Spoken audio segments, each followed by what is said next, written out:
தோழமை உறவுகளுக்கு வணக்கம்.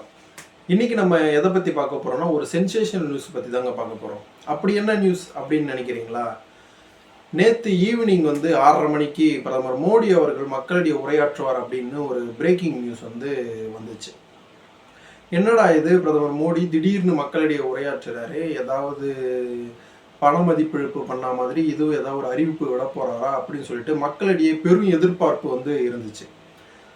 அப்படி எதிர்பார்த்த மாதிரியே ஒரு புதிய ஒரு விஷயத்தை, ஒரு பிரேக்கிங் நியூஸை பிரதமர் மோடி அவர்கள் சொல்லியிருக்காரு. அது என்ன அப்படின்னு பார்த்தோம்னா, குடியுரிமை திருத்த சட்டம் அதை அமல்படுத்தியிருக்கிறோம் அப்படின்னு ஒரு அறிவிப்பை வெளியிடுறாரு. அதாவது சிஏஏ அப்படின்னு சொன்ன உடனே நமக்கு எல்லாருக்குமே ஞாபகம் வரும். 2019ஆம் ஆண்டு பல போராட்டங்கள் நடந்துச்சு. தமிழகம் முழுக்க, இந்தியா முழுக்க பல போராட்டங்கள் நடந்துச்சு. கடந்த 2019ஆம் ஆண்டு இந்திய நாடாளுமன்றத்தில் குடியுரிமை திருத்த சட்டத்தை அமல்படுத்தணும் அப்படின்னு சொல்லிட்டு ஒரு தீர்மானத்தை நிறைவேற்றுறாங்க. இந்த தீர்மானத்துக்கு எதிராக இந்தியா முழுக்க கடும் போராட்டம் நடந்துச்சு. ஜாகின் பாத் அப்படிங்கிற பேரில் இஸ்லாமிய மக்களும் இளைஞர்களும் பல்வேறு அமைப்பினரும் இந்த போராட்டத்தில் கலந்துக்கினாங்க. பெரிய ஒரு போராட்டம் வச்சுட்டு பல்வேறு நாடுகளிலிருந்து கண்டனமும் தெரிவித்தாங்க. இந்த கண்டனம் தெரிவித்ததுலேருந்து தற்காலிகமாக இந்த சட்டத்தை நிறுத்தி வச்சிருந்தாங்க மத்திய அரசாங்கம்.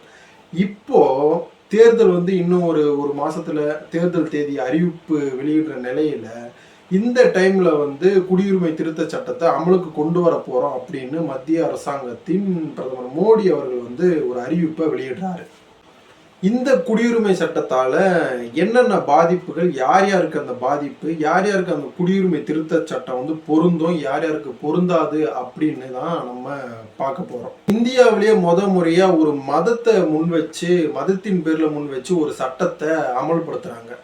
எப்படிடா சொல்ற, இந்த மதத்தை வச்சு சட்டத்தை அமல்படுத்துறாங்க அப்படின்னு சொல்லிட்டு நீங்க கேட்கலாம். எப்படின்னு பார்த்தோம்னா, இந்தியா வேற்றுமையில் ஒற்றுமை உள்ள நாடு. பல்வேறு தரப்பட்ட மக்களும், பல்வேறு நாடுகளில் இருந்த மக்களும், பல்வேறு சமய மக்களும், பல்வேறு இன மக்களும் இந்த இந்திய நாட்டில் வாழ்கிறாங்க. அவங்களுக்கு பாதுகாப்பான ஒரு உணர்வும் இந்திய நாட்டில் இருக்குது அப்படின்னு சொல்லிட்டு, இந்திய நாடு ஒரு ஜனநாயகமான நாடு அப்படின்னு சொல்லிட்டு பல்வேறு நாடுகளுக்கும் தெரியும். எல்லாருக்குமே இந்தியான்னா என்ன, வேற்றுமை ஒற்றுமை அப்படிங்கிற நாடுன்று எல்லாருக்குமே தெரியும். இந்த சட்டத்தால் இந்தியாவுக்கே பெரிய ஒரு அவப்பெயர் அப்படின்னு சொல்லலாம். 1955 குடியுரிமை திருத்த சட்டத்தில் இந்தியாவுக்கு குடியேறிய எல்லாருமே இந்திய குடிமக்கள் அப்படின்னு சொல்லிட்டு அறியப்படுறாங்க. அந்த ஒரு சட்டத்தில் தான் ஒரு திருத்தத்தை கொண்டு வராங்க. அந்த திருத்தத்தில் என்ன சொல்கிறாங்க அப்படின்னா, 2014 டிசம்பர் 31ஆம் தேதிக்கு முன்னாடி இந்தியாவுக்குள் குடி வந்த பாகிஸ்தான், பங்களாதேஷ், ஆப்கானிஸ்தான் இந்த 3 நாடுகளில் இருந்து வந்த சீக்கியர்கள், சமணர்கள், கிறிஸ்தவர்கள், இந்துக்கள் இவங்க எல்லாருக்கும் குடியுரிமை வழங்கப்படும் அப்படின்னு சட்டத்தில் சொல்றாங்க. அப்ப யாருக்கு தான் இந்த சட்டம் பொருந்தாது அப்படின்னு சொல்ற அப்படின்னு நீங்க கேட்கலாம். உங்களுக்கே அது புரிஞ்சிருக்கும். சீக்கியர்கள், சமணர்கள், கிறிஸ்தவர்கள், பௌத்தர்கள், இந்துக்கள் இவங்களை தவிர்த்து இந்த 3 நாடுகள்ல இருந்து இந்தியாவுக்குள்ள வந்தவங்களுக்கு குடியுரிமை சட்டம், திருத்த சட்டம் பொருந்தாது அப்படின்னு சொல்றாங்க. இதை அப்படி சொல்லலாம்னா, இந்த 3 நாடுகள்ந்து வந்த இஸ்லாமிய மக்களுக்கு குடியுரிமை சட்ட திருத்தம் பொருந்தாது அப்படின்னு வெளிப்படையா சொல்லாம இந்த மாதிரி ஒரு 4 மதத்தை சொல்லி பொருந்தாது அப்படின்ட்டு சொல்றாங்க. ஏன் இவங்களுக்கு பொருந்தாது அப்படின்னு இவங்க என்ன ஒரு காரணத்தை சொல்றாங்கன்னா, பாகிஸ்தான், ஆப்கானிஸ்தான், பங்களாதேஷ்ல பெரும்பான்மையா முஸ்லிம்கள் இருக்கிறாங்க. அவங்களுக்கு அந்த நாட்டில் பாதுகாப்பு அதிகமாக இருக்கு. அதனால அங்க இருக்கக்கூடிய இந்துக்கள், கிறிஸ்தவர்கள், சீக்கியர்கள் இவங்களுக்கு பாதுகாப்பற்ற சூழ்நிலை இருக்கிறதுனால, சிறுபான்மையினா இருக்கிறதுனால அவங்க இந்தியாவுக்குள்ள வந்துட்டா அவங்களுக்கு குடியுரிமை திருத்த சட்டம், குடியுரிமை வாங்கலாம் அப்படின்னு இவங்க சொல்றாங்க. வேற யாருக்கு இந்த குடியுரிமை திருத்த சட்டம் பொருந்தாது அப்படின்னா, இலங்கையிலிருந்து ஈழத்தமிழர்கள் இங்க அகதியா இருக்கிறவங்களுக்கு இந்த சட்டம் பொருந்தாது அப்படின்னு சொல்றாங்க. 5 வருஷம் ஆனாலே இந்த சட்டம், குடியுரிமை திருத்த சட்டம், குடியுரிமை சட்டம் வாங்கிக்கலாம் அப்படின்னு இந்த சட்டத்துல இருக்கு. ஆனா 30 வருஷமா 35 வருஷமா அகதிகளா இலங்கை நாட்டுல இருந்து இங்க இருக்கிறவங்களுக்கு குடியுரிமை சட்டத்துல இடம் இல்லை. அவங்களும் இந்துக்கள் தானே, அவங்களுக்கு ஏன் இடம் இல்லை அப்படின்னு சொல்லிட்டு நம்ம கேள்வி எழுது. ஆனா இந்த கேள்விக்கு பதில் கிடைக்குமா கிடைக்காதான்னு சொல்லிட்டு நமக்கே தெரியல. பாகிஸ்தான், ஆப்கானிஸ்தான், பங்களாதேஷ்ல இருந்து இந்தியாவுக்குள்ள நிறைய பேர் சட்டவிரோதமா குடியேறுறாங்க. அதை தடுக்கிறதுக்காகவும் தீவிரவாதத்தை தடுக்கிறதுக்காகவும் இந்த குடியுரிமை திருத்த சட்டத்தை கொண்டு வரோம் அப்படின்னு சொல்லிட்டு பிரதமர் மோடி அரசாங்கம் வந்து சொல்றாங்க. இந்த சட்டத்துக்கு தான் முன்னாடியே கடந்த 2019ஆம் ஆண்டு நிறைய போராட்டங்கள் வந்துச்சு. நிறைய மாநிலங்களையும் இந்த சட்டம் வந்து எங்கள்கிட்ட அமல்படுத்த முடியாது அப்படின்னு சொல்லிட்டு மேற்கு வங்கத்திலையும் சரி கேரளாவிலையும் சரி நிறைய எதிர்ப்புகள் கிளம்புச்சு. ஏன் எதிர்ப்பு கிளம்புது அப்படின்றது, இந்த சட்டம் நல்ல சட்டம் தானே அப்படின்னா, ஒரு நல்ல சட்டம் வந்து இயற்றும் போது எந்த எதிர்ப்பும் வராது. இந்தியாவில் பெண்களுக்கு பாதுகாப்பற்ற சூழ்நிலை இருக்கு, அதனால பாதுகாப்பை உறுதிப்படுத்த ஒரு சட்டம் கொண்டு வரோம், அவசர அவசரமா கொண்டு வரோம் அப்படின்னா எல்லாருமே அதை வந்து வரவேற்பாங்க.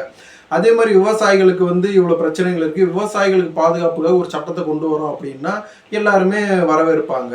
ஒரு குறிப்பிட்ட மதம், ஒரு குறிப்பிட்ட மதத்தினர் வந்து இந்தியாவுக்குள்ள வரக்கூடாது, இந்தியாவுக்குள்ள பாதுகாப்பற்ற சூழ்நிலை உள்ளாகிறாங்க அப்படின்னா இந்த சட்டம் எதற்காக? அப்போ இந்தியா ஜனநாயக நாடா, வேற்றுமையில் ஒற்றுமை உள்ள நாடா அப்படின்னு நிறைய பல பேர் வந்து கேள்விகளை கேட்டுட்டே வராங்க. அதுவும் இந்த சட்டத்தை 4 வருஷம் கழிச்சு தற்காலிகமா நிறுத்தி வச்சு ஏன் நேத்து அதை கொண்டு வராங்க, இந்த டைம்ல அதை கொண்டு வராங்க அப்படின்னு நம்ம பார்த்தோம்னா, தேர்தல். இந்த தேர்தல் மட்டும்தான் இந்த சட்டத்தை கொண்டு வர்றதுக்கு ஒரே ஒரு காரணம்.